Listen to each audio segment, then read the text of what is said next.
muang te ai om lai tha muan na i nei ya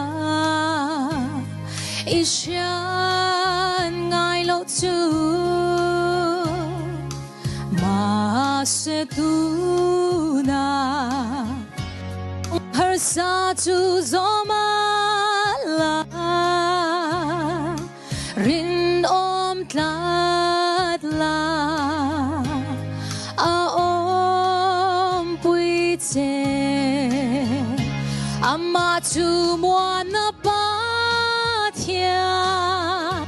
her san lai po anai re boy na zong po akian tira lim na ni apathian chu har san ni akan pa thia ni eng apathian zan thim la ya nai re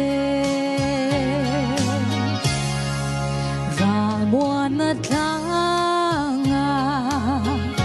rin na thu chu soi ma la nun lim na kara soi mai ol ma se hai sat na roma kem na le fiana ne chu nge chu rin na fiana hun ani si amma chu muan na pa thia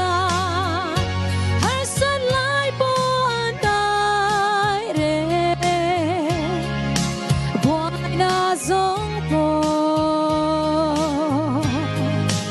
akian tira lim na ni apathian chu har san ni akan pa thia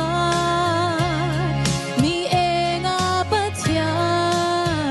apathian zan thim la ya nai re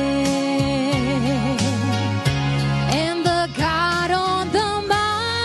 mountain is still God in the valley when things go wrong he'll make it right and the God of the good times